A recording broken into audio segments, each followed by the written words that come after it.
Hello everyone, स्वागत है आप सभी का आज के एक नए सेशन में। आज का सेशन है मॉक टेस्ट पार्ट 3, ठीक है, जिसमें हम आरआरबी, एनटीपीसी, सीबीटी 2 के एग्जाम में पूछे हुए जीके और जीएस के क्वेश्चन को डिस्कस करेंगे, ठीक है। ये जो हमारा प्रैक्टिस सेट है, इसमें कुल 50 क्वेश्चंस होंगे और आपने इस 50 क्वेश्चंस में से कितने नंबर प्राप्त किए, इस सेशन के लास्ट में अपने स्कोर को कमेंट बॉक्स में जरूर शेयर करें, ठीक है। इसके साथ ही इसका पीडीएफ आप हमारे Telegram channel study with Ankit Singh से डाउनलोड कर सकते हैं, जिसका लिंक डिस्क्रिप्शन बॉक्स में दिया हुआ है। तो चलिए स्टार्ट करते हैं आज का सेशन। हमारा फर्स्ट क्वेश्चन है, भारतीय संविधान का कौन सा अनुच्छेद उच्च न्यायालयों के न्यायाधीशों की शपथ से संबंधित है, ठीक है। Which article of the Indian constitution deals with the oath और एफर्मेशन बाय हाई कोर्ट जजेज। पहला है 187, दूसरा है 256, तीसरा है 219 और चौथा है अनुच्छेद 231, ठीक है। ये संबंधित है अनुच्छेद 219 से। बात करें अनुच्छेद 219 के बारे में, तो इसके अनुसार उच्च न्यायालय के न्यायाधीश शपथ लेते हैं कि वे संविधान के प्रति निष्ठा और न्याय को बिना किसी पक्षपात के निभाएंगे। नेक्स्ट क्वेश्चन है, जंतुओं में जनन अंग नर और मादा युग्मक उत्पन्न करते हैं जो समलयित होकर क्या बनाते हैं। In animals male and female gametes fuse to form. पहला है अंडाणु यानी ओवम, दूसरा है गर्भस्थ शिशु यानी फीटस, तीसरा है भ्रूण यानी इम्ब्रायो और चौथा है युग्मनज यानी जाइगोट। ये बनता है मेल और फीमेल के गैमेट से मिलने से जाइगोट, ठीक है, यानी युग्मनज। नर और मादा युग्म जो कि स्पर्म और ओवम होते हैं, इनके सम्मिलन से क्या होता है कि फर्टिलाइजेशन होता है, जिससे कि बनता है जाइगोट। नेक्स्ट क्वेश्चन है, संस्कृत नाटक रत्नावली किसके द्वारा लिखा गया है। The Sanskrit play Ratnavali was written by. पहला है कालिदास, दूसरा है हर्षा, तीसरा है भावभूति और चौथा है विशाख दत्त। तो जो रत्नावली है लिखा गया था हर्ष के द्वारा, ठीक है। सम्राट हर्षवर्धन ने संस्कृत में रत्नावली, नागानंद और प्रियदर्शिका जैसे नाटक लिखे थे। अगला क्वेश्चन है, राजाओं की घाटी यानी वैली ऑफ किंग्स कहाँ स्थित है। पहला ऑप्शन है मिस्र में यानी इजिप्ट में, दूसरा है नॉर्वे, तीसरा है टर्की और चौथा है थाईलैंड। तो वैली ऑफ किंग्स यानी राजाओं की घाटी स्थित है मिस्र में, ठीक है। यह नील नदी के पश्चिम किनारे पर लक्सर के पास स्थित है और प्राचीन मिस्र के फराओ की समाधियों के लिए प्रसिद्ध है, ठीक है। नेक्स्ट क्वेश्चन है, बंगाल स्टेट प्रिजन रेगुलेशन किस वर्ष पारित हुआ था। In which year was Bengal state prison regulation, इसको रेगुलेशन 3 के नाम से भी जाना जाता है, किस वर्ष पारित हुआ था। पहला ऑप्शन है 1876, दूसरा है 1857, तीसरा है 1818 और चौथा है 1812। ये पारित किया गया था वर्ष 1818 में। बंगाल अधिनियम 3 1818 के तहत अंग्रेज सरकार किसी भी व्यक्ति को बिना मुकदमे के हिरासत में रख सकती थी। नेक्स्ट क्वेश्चन है, निम्नलिखित में से कौन सा सेल का उदाहरण नहीं है। Which of the following is not an example of rock. पहला है ग्रेनाइट, दूसरा है डामर यानी असफाल्ट, तीसरा है सिस्ट और चौथा है बेसाल्ट। तो जो रॉक का उदाहरण नहीं है ये होता है डामर यानी असफाल्ट, ठीक है। ग्रेनाइट, सिस्ट और बेसाल्ट एक प्राकृतिक सेल है, जबकि डामर जिसको असफाल्ट बोला जाता है यह एक खनिज आधारित पदार्थ है, लेकिन सेल यानी रॉक नहीं है। नेक्स्ट क्वेश्चन है, अल्लाह गायन किस क्षेत्र का प्रमुख लोकगीत है, ठीक है। Alha singing is a major folk song of which region. पहला ऑप्शन है असम, दूसरा है पंजाब, तीसरा है उत्तर प्रदेश और चौथा है उड़ीसा। तो ये है उत्तर प्रदेश का। अल्लाह गाथा बुंदेलखंड और उत्तर प्रदेश के कुछ हिस्सों में गाई जाती है। यह अल्लाह और उदल नामक वीर भाइयों की वीरता पर आधारित है। नेक्स्ट है, वाल्मीकि अंबेडकर आवास योजना का उद्देश्य क्या है। What is the objective of Valmiki Ambedkar Awas Yojana. पहला ऑप्शन है सभी नागरिकों को बुनियादी ढांचा यानी provide infrastructure to all citizen. दूसरा है बीपीएल झुग्गी वासियों को आवास और शौचालय, housing and toilet for BPL slum dwellers.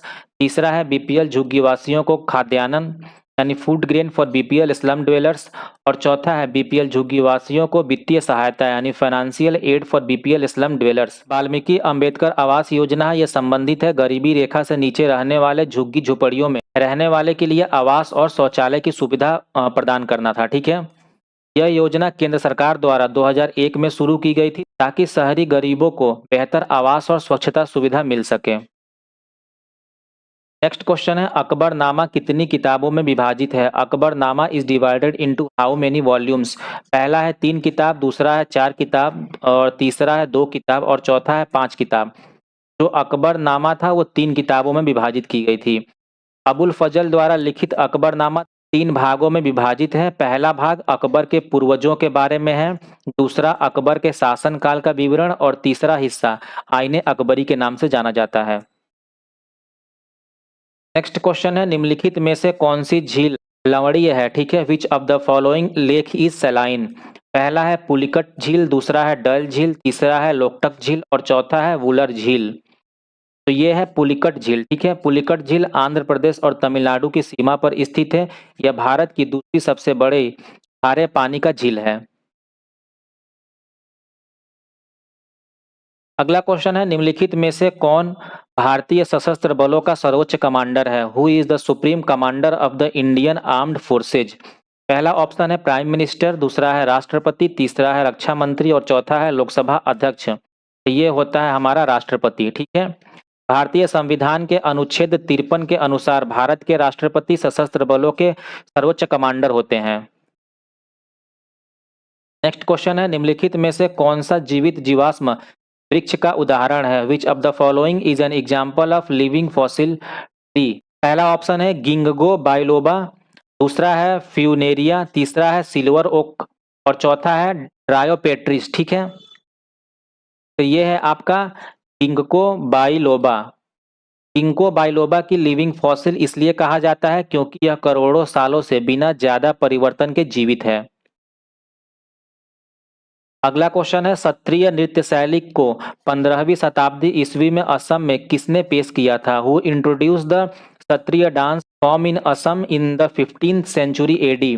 पहला ऑप्शन है महापुरुष श्रीमंत शंकरदेव, दूसरा है राजा भागचंद्र, तीसरा है गुरु पंकज चरण दास और चौथा है जयप्रभा मेनन। ये प्रस्तुत किया गया था महापुरुष श्रीमंत शंकरदेव के द्वारा। शास्त्रीय नृत्य असम का शास्त्रीय नृत्य है जिसे श्रीमंत शंकरदेव ने भक्ति आंदोलन के दौरान प्रचार प्रसार के लिए शुरू किया था। नेक्स्ट क्वेश्चन है भारत के संविधान की किस अनुसूची में 22 भाषाओं का उल्लेख है?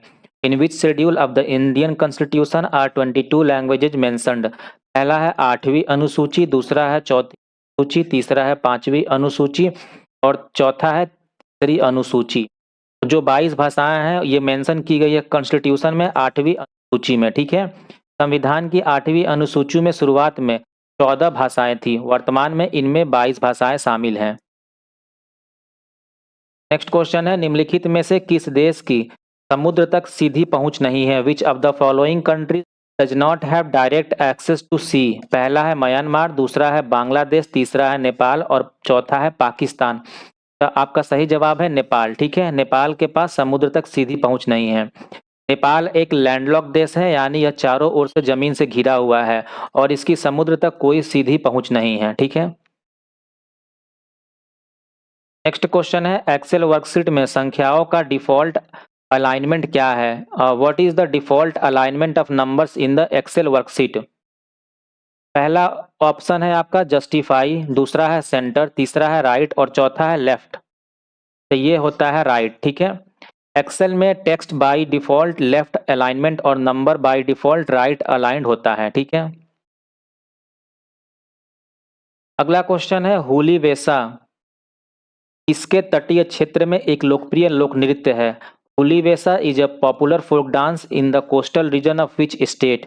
पहला है केरल, दूसरा है उड़ीसा, तीसरा है गुजरात और चौथा है कर्नाटक। तो ये कर्नाटक के तटीय क्षेत्रों में ये फोक डांस पॉपुलर है। ठीक है, हुली वेसा को टाइगर डांस भी कहा जाता है और यह विशेषकर दशहरा और नवरात्रि पर कर्नाटक में किया जाता है। अगला क्वेश्चन है किस प्रकार की रासायनिक अभिक्रिया में फेरस सल्फेट के क्रिस्टल गर्म करने पर जल खो देते हैं और रंग बदल देता है? ठीक है, in which type of chemical reaction do ferrous sulphate crystal lose water and changes colour on heating? पहला है अपघटन अभिक्रिया यानी डिकम्पोजिशन रिएक्शन, दूसरा है संयोजन अभिक्रिया यानी कॉम्बिनेशन रिएक्शन, तीसरा है विस्थापन अभिक्रिया यानी डिस्प्लेसमेंट रिएक्शन और चौथा है द्विविस्थापन अभिक्रिया यानी डबल डिस्प्लेसमेंट रिएक्शन। तो ये होता है कब? अपघटन अभिक्रिया में, ठीक है, यानी डिकम्पोजिशन रिएक्शन में। जब FeSO4 इंटू 7H2O यानी कि फेरस सल्फेट क्रिस्टल को जब गर्म किया जाता है तो यह पानी खो देता है और हल्के हरे से सफेद रंग का हो जाता है, ठीक है। नेक्स्ट क्वेश्चन है 2011 की जनगणना के अनुसार किस राज्य में अनुसूचित जनजाति की जनसंख्या शून्य है? As per census 2011 which state है जीरो शेड्यूल्ड ट्राइब पॉपुलेशन? पहला है पश्चिम बंगाल, दूसरा है महाराष्ट्र, तीसरा है पंजाब और चौथा है असम। 2011 की जनगणना के अनुसार जीरो शेड्यूल्ड ट्राइब पॉपुलेशन थी पंजाब राज्य में, ठीक है। भारत की 2011 की जनगणना के अनुसार पंजाब एकमात्र ऐसा राज्य है जहां कोई भी अनुसूचित जनजाति की आबादी दर्ज नहीं की गई है। नेक्स्ट क्वेश्चन है जब हम NNP यानी शुद्ध राष्ट्रीय उत्पाद को किसी राष्ट्र की कुल जनसंख्या से विभाजित करते हैं तो हमें क्या प्राप्त होता है? When we divide NNP यानी net national product by the total population of a nation what do we get? पहला है प्रति व्यक्ति आय यानी पर कैपिटा इनकम, दूसरा है संसाधन वृद्धि यानी रिसोर्स ग्रोथ, तीसरा है सकल राष्ट्रीय उत्पाद यानी ग्रॉस नेशनल प्रोडक्ट और चौथा है एक्सटर्नल डिविडेंड यानी बाह्य लाभांश। तो ये हमें प्राप्त होता है प्रति व्यक्ति आय यानी पर कैपिटा इनकम। प्रति व्यक्ति आय किसी देश के आर्थिक विकास का एक महत्वपूर्ण सूचक है जो औसत नागरिक की आय को दर्शाता है, ठीक है। अगला क्वेश्चन है भारत में पहली रेलवे लाइन वर्ष 1853 में बॉम्बे से डैश तक बिछाई गई थी। In India the first railway line was laid in 1853 from Bombay to dash. पहला है ठाणे, दूसरा है नागपुर, तीसरा है पुणे और चौथा है नासिक। ये बॉम्बे से ठाणे तक क्या की गई थी कि लाइन बिछाई गई थी। भारत की पहली ट्रेन 16 अप्रैल 1853 को बोरी बंदर जो कि मुंबई में स्थित है यहाँ से ठाणे तक चली थी। की दूरी 34 किलोमीटर थी, ठीक है। अगला क्वेश्चन है निम्नलिखित में से कौन सी आर्थिक गतिविधि प्राथमिक क्षेत्र के अंतर्गत आती है? Which of the following economic activities come under the primary sector? पहला है खनन यानी माइनिंग, दूसरा है शिक्षा यानी एजुकेशन, तीसरा है बैंकिंग और चौथा है विनिर्माण यानी मैन्युफैक्चरिंग। तो प्राइमरी सेक्टर के अंडर आता है खनन, ठीक है, यानी माइनिंग। प्राथमिक क्षेत्र वे सभी गतिविधियां आती हैं जो सीधे प्राकृतिक संसाधनों से जुड़ी होती हैं जैसे कृषि, खनन, मत्स्य पालन और वानिकी, ठीक है। अगला क्वेश्चन है भारत में हरित क्रांति के संदर्भ में HYVP का पूरा नाम क्या है? In the contest of green revolution in India what is the full form of HYVP? पहला है हाई यील्डिंग वैरायटीज प्रोग्राम, दूसरा है हाई यील्डिंग वैरायटीज प्लांट, तीसरा है हाई यील्डिंग वैरायटीज पैटर्न और चौथा है हाई यील्डिंग वैरायटीज पेटेंट। तो ये था हाई यील्डिंग वैरायटीज प्रोग्राम, इसका फुल फॉर्म, ठीक है। हरित क्रांति भारत में 1960 के दशक में शुरू हुई थी और HYVP के अंतर्गत उच्च उपज देने वाले बीजों का उपयोग किया गया था, ठीक है। और सबसे ज्यादा जो आपका ग्रीन रेवोल्यूशन था इस राज्य में सबसे ज्यादा इसका प्रभाव पड़ा था पंजाब और हरियाणा में देखा गया था, ठीक है।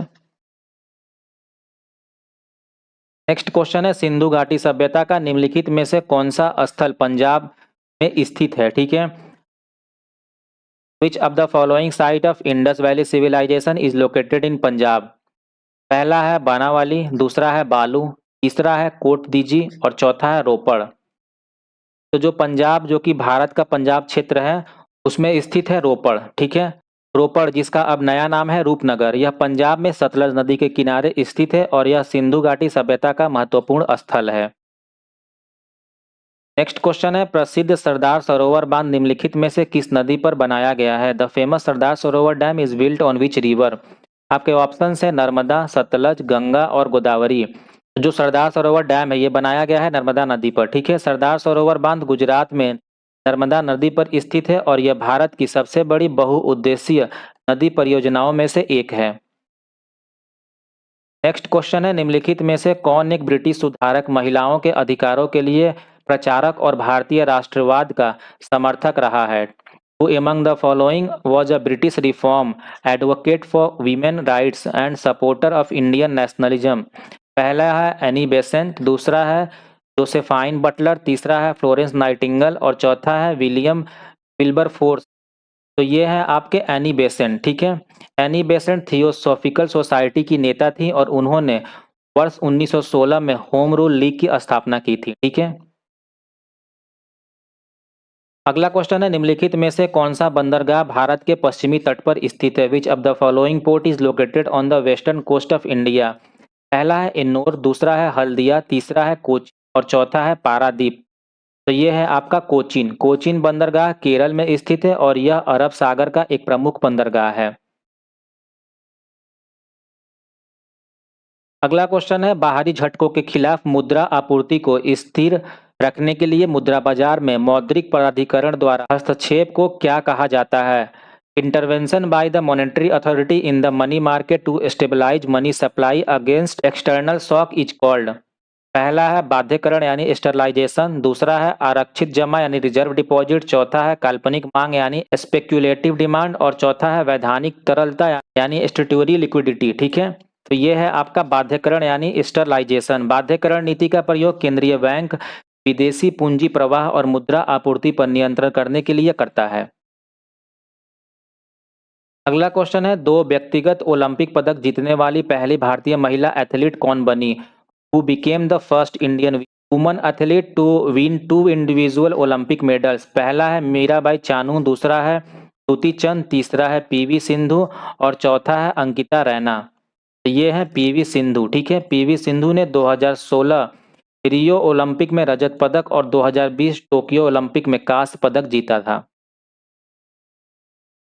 अगला क्वेश्चन है, पहली मानव विकास रिपोर्ट संयुक्त राष्ट्र विकास कार्यक्रम द्वारा किस वर्ष प्रकाशित की गई थी? In which year was the first human development report published by UNDP?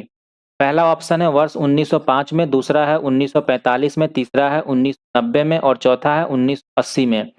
ये पहली बार प्रकाशित हुआ था वर्ष 1990 में। पहली मानव विकास रिपोर्ट महबूब उल हक और अमर्त्य सेन के विचारों पर आधारित थी और 1990 में प्रकाशित हुई।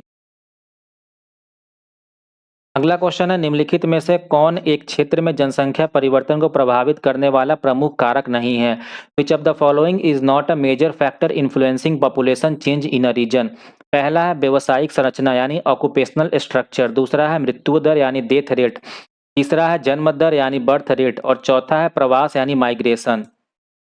ये है आपका ऑक्यूपेशनल स्ट्रक्चर यानी व्यवसायिक संरचना। जनसंख्या परिवर्तन के मुख्य कारण जन्म दर, मृत्यु दर और प्रवास होता है। व्यवसायिक संरचना का असर अप्रत्यक्ष रूप से पड़ता है, ठीक। अगला क्वेश्चन है, स्पीक मैके society for the promotion of Indian classical music and culture among youth एक गैर राजनीतिक राष्ट्रव्यापी स्वैच्छिक आंदोलन है जिसका स्थापना कब हुई थी? Speak Mackay is a non-political nationwide voluntary movement. It was founded in which year? पहला है 1979, दूसरा है 1977, तीसरा है 1970 और चौथा है 1973। तो इसकी स्थापना की गई थी वर्ष 1977 में, ठीक है। स्पीक मैके की स्थापना डॉक्टर किरण सेठ ने की थी। इसका उद्देश्य भारतीय शास्त्रीय संगीत और संस्कृत को युवाओं में बढ़ावा देना था।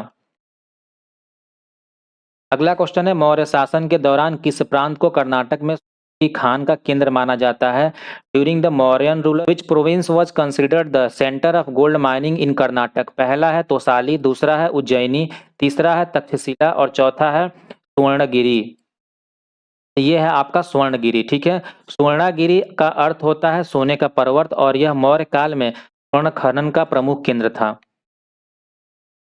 नेक्स्ट क्वेश्चन है, निम्न में से कौन सा कीबोर्ड शॉर्टकट आपके विंडोज 10 पीसी को लॉक करने के लिए प्रयोग किया जाता है? Which keyboard shortcut is use to lock your Windows 10 PC? पहला ऑप्शन है विंडोज लोगो की प्लस के, दूसरा है कंट्रोल प्लस एल, तीसरा है कंट्रोल प्लस के और चौथा है Windows logo key plus L, ठीक है। तो जो लॉक करने के लिए यूज किया जाता है वो किया जाता है Windows logo key plus L का, ठीक है। इसे दबाने पर कंप्यूटर तुरंत लॉक हो जाता है और लॉगिन स्क्रीन खुल जाती है। नेक्स्ट क्वेश्चन है, नागालैंड के पुन्या जनजाति द्वारा मनाया जाने वाला वसंत उत्सव क्या कहलाता है? The spring festival celebrated by the Kenya tribe of Nagaland is called. पहला है मोपिन, दूसरा है गरिया पूजा, तीसरा है न्योको और चौथा है आओलांग मोन्यू, ठीक है। ये मनाया जाता है कोन्या ट्राइब द्वारा आओलांग मोन्यू। आओलांग मोन्यू अप्रैल में मनाया जाता है और यह नागालैंड के कोन्याक जनजाति का सबसे महत्वपूर्ण त्योहार है? नेक्स्ट क्वेश्चन है, किस पंचवर्षीय योजना का उद्देश्य खाद्यान्न उत्पादन में तेजी लाना, रोजगार के अवसरों में वृद्धि करना और खाद्य कार्य और उत्पादकता पर ध्यान केंद्रित करना था? Which 5 year plan aim to accelerating food grain production, increasing employment opportunities and focusing on food work and productivity? पहला ऑप्शन है सातवां, दूसरा है छठा, तीसरा है पहला और चौथा है चौथा। तो ये था आपका सातवां पंचवर्षीय योजना, ठीक, जो कि था 1985 से 1990 के बीच में। इसका मुख्य उद्देश्य था खाद्य कार्य और उत्पादकता पर ध्यान केंद्रित करना। नेक्स्ट है, भारत के संविधान में संशोधन करने के लिए संसद की शक्ति किस अनुच्छेद में वर्णित है? The power of parliament to amend the constitution of India is described under which article? पहला है अनुच्छेद 360, दूसरा है अनुच्छेद 352, तीसरा है अनुच्छेद 368 और चौथा है अनुच्छेद 395। ये किया जाता है अनुच्छेद 368 के तहत, ठीक है। इसके तहत संसद को संविधान में संशोधन करने की शक्ति प्राप्त है। नेक्स्ट क्वेश्चन है, डैश को निर्गत की प्रति इकाई परिवर्ती आगत के रूप में परिभाषित किया जाता है? Dash is defined as variable input per unit of output. पहला है पूंजीगत उत्पाद यानी कैपिटल प्रोडक्ट, दूसरा है औसत उत्पाद यानी एवरेज प्रोडक्ट, तीसरा है सकल उत्पाद यानी ग्रॉस प्रोडक्ट और चौथा है निवल उत्पाद यानी नेट प्रोडक्ट। किया जाता है औसत उत्पाद, ठीक है। औसत उत्पाद को डिफाइन किया जाता है किसके फॉर्म में? Variable input per unit of output, ठीक है। औसत उत्पाद को कैलकुलेट करने के लिए इसमें कैसे इसको कैलकुलेट करते हैं? कुल उत्पाद भागे प्रयुक्त कारक की इकाइयां। नेक्स्ट है, कुदुम्बश्री नामक महिला उन्मुख समुदाय आधारित गरीबी उन्मूलन कार्यक्रम किस राज्य में लागू किया गया था? Kudumbashree women oriented community based poverty eradicating programme was implemented in which state? पहला है केरल, दूसरा है कर्नाटक, तीसरा है तमिलनाडु और चौथा है आंध्र प्रदेश। ये किया गया था ऑर्गेनाइज केरल में, ठीक है। कुदुम्बश्री 1998 में शुरू हुआ था और इसका उद्देश्य महिला सशक्तिकरण और गरीबी उन्मूलन को दूर करना था, ठीक है। नेक्स्ट क्वेश्चन है, भारतीय संविधान का कौन सा अनुच्छेद केंद्र शासित प्रदेशों के उच्च न्यायालयों से संबंधित है? Which article of the Indian constitution related to high court of the union territory? पहला है अनुच्छेद 241, दूसरा है अनुच्छेद 221, तीसरा है अनुच्छेद 263 और चौथा है अनुच्छेद 189। आर्टिकल 241 है, ये केंद्र शासित प्रदेशों के उच्च न्यायालयों से संबंधित है, ठीक है। इसके अंतर्गत उच्च न्यायालयों के गठन और उन्हें शक्तियों से ये संबंधित आर्टिकल है।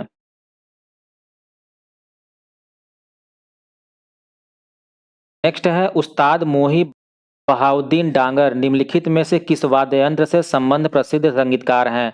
उस्ताद Mohi Bahauddin Dagar is a renowned musician associated with which instrument? पहला है सितार, दूसरा है रुद्रवीणा, तीसरा है तबला और चौथा है बांसुरी। तो ये संबंधित है रुद्रवीणा से, ठीक है। उस्ताद मोही बहाउद्दीन डांगर रुद्रवीणा के अंतिम प्रमुख कलाकारों में से एक हैं और इन्हें ध्रुपद परंपरा का संरक्षक माना जाता है। नेक्स्ट क्वेश्चन पूछा गया था, निम्नलिखित में से कौन सा कथन अल्पाधिकार को सही ढंग से परिभाषित करता है? Which of the following statement correctly defines oligopoly? पहला ऑप्शन है, यदि किसी विशेष वस्तु के बाजार में एक से अधिक विक्रेता होते हैं लेकिन विक्रेताओं की संख्या कम होती है। If there is more than one seller but their number is small. Second है, यदि किसी बाजार में केवल एक विक्रेता हो लेकिन खरीदार अधिक हो। थर्ड है, यदि बाजार में विक्रेताओं की संख्या बहुत अधिक हो। और फोर्थ है, यदि बाजार में किसी एक विक्रेता और कुछ खरीदार हो। अल्पाधिकार को सही परिभाषित करता है जब यदि किसी विशेष वस्तु के बाजार में एक से अधिक विक्रेता होते हैं लेकिन विक्रेताओं की संख्या क्या होती है? कम, ठीक है। इसको कहा जाता है ओलिगोपोली, ठीक है। अल्पाधिकार यानी ओलिगोपोली में कुछ कंपनियां होती हैं जो आपस में प्रतिस्पर्धा और कभी-कभी सहयोग दोनों करती हैं। नेक्स्ट है, भारत की मुख्य भूमि का दक्षिणतम छोर केप कोमोरिन किस राज्य में अवस्थित है? The southern most point of India mainland Cape Comorin is located in which state? पहला है आंध्र प्रदेश, दूसरा है कर्नाटक, तीसरा है केरल और चौथा है तमिलनाडु। तो ये स्थित है तमिलनाडु में, ठीक है। केप कोमोरिन को आज कन्याकुमारी कहा जाता है और यह अरब सागर और बंगाल की खाड़ी और हिंद महासागर का संगम स्थल है। अगला क्वेश्चन है, मध्वाचार्य 12वीं शताब्दी के माधव निदान लिखा, इसमें रोगों के निदान पर कितने अध्याय हैं? Madhavacharya 12th century wrote Madhav निदान which contain how many chapters on disease diagnosis? पहला है 96, दूसरा है 60, तीसरा है 69 और चौथा है 90। तो ये लिखा गया था उनके द्वारा, टोटल 69 चैप्टर, ठीक है। माधव निदान आयुर्वेदिक चिकित्सा का महत्वपूर्ण ग्रंथ है, इसमें 69 अध्याय हैं और रोगों के लक्षण व निदान का विस्तृत वर्णन मिलता है इसमें, ठीक है। नेक्स्ट क्वेश्चन है, अरुणाचल प्रदेश में लोकप्रिय लोसार त्योहार मुख्य रूप से किस जनजाति द्वारा मनाया जाता है? The Losar festival popular in Arunachal Pradesh is celebrated mainly by which state? पहला है मोनपा, दूसरा है अंगामी, तीसरा है हूण और चौथा है अपतानी। ये मनाया जाता है मोस्टली मोनपा जनजाति के द्वारा, ठीक है। लोसार त्योहार तिब्बती नववर्ष के रूप में मनाया जाता है और मोनपा जनजाति इसे विशेष उत्साह से मनाती है। नेक्स्ट क्वेश्चन है, रेशम के कीटों और मेंढक के लार्वा का वयस्कों में रूपांतर क्या कहलाता है? The transformation of silkworm and frog larva in adults is called. पहला है उत्परिवर्तन यानी म्यूटेशन, दूसरा है कायांतरण यानी मेटामॉर्फोसिस, तीसरा है विविधीकरण यानी डाइवर्सिफिकेशन और चौथा है रूपांतरण यानी ट्रांसफॉर्मेशन। तो ये कहलाता है मेटामॉर्फोसिस यानी कायांतरण। कायांतरण में जीव 4 चरणों अंडा, लार्वा, प्यूपा और वयस्क से होकर गुजरता है, ठीक है। नेक्स्ट क्वेश्चन है, निवल मूल्य यानी नेटवर्थ का सही सूत्र क्या है? What is the correct formula of net worth? संपत्ति डिवाइडेड बाय देयता यानी एसेट डिवाइडेड बाय लायबिलिटीज, दूसरा है संपत्ति माइनस देयता यानी एसेट माइनस लायबिलिटीज, तीसरा है संपत्ति इंटू देयता यानी एसेट इंटू लायबिलिटीज और चौथा है संपत्ति प्लस देयता यानी एसेट प्लस लायबिलिटी। नेटवर्थ का सही सूत्र है एसेट माइनस लायबिलिटी यानी संपत्ति माइनस देयता, ठीक है। नेटवर्थ किसी व्यक्ति या कंपनी की वास्तविक आर्थिक स्थिति को दर्शाता है। नेक्स्ट क्वेश्चन है, निम्नलिखित अम्लों में सबसे दुर्लभ अम्ल कौन सा है? Which of the following acid is the weakest? पहला है हाइड्रोफ्लोरिक अम्ल, दूसरा है एसिटिक अम्ल, तीसरा है नाइट्रिक अम्ल और चौथा है हाइड्रोक्लोरिक अम्ल। ये होता है एसिटिक अम्ल, ठीक है। एसिटिक अम्ल एक कमजोर कार्बनिक अम्ल है, सिरके में पाया जाता है, ठीक है। इसलिए इसको क्या किया जाता है, फूड इंडस्ट्री में यूज किया जाता है। नेक्स्ट है, 1856 में अवध के विलय के बाद नवाब वाजिद अली शाह को गद्दी से हटाकर कहाँ निर्वासित किया गया था? After the annexation of Awadh in 1856 Nawab Wajid Ali Shah was deposed and exiled to which place? पहला है मेरठ, दूसरा है रंगून, तीसरा है बॉम्बे और चौथा है कलकत्ता। इनको डिपोज कर दिया गया था कलकत्ता, ठीक है। वाजिद अली शाह को कलकत्ता में मेटिया ब्रूज इलाके में नजरबंद रखा गया था।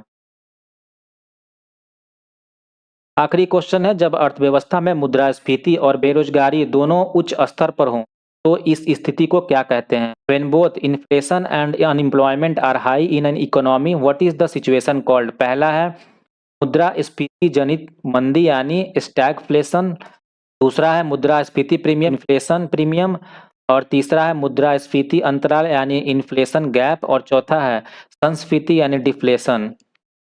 ये कहा जाता है मुद्रास्फीति जनित मंदी यानी कि स्टेजफ्लेशन, ठीक है।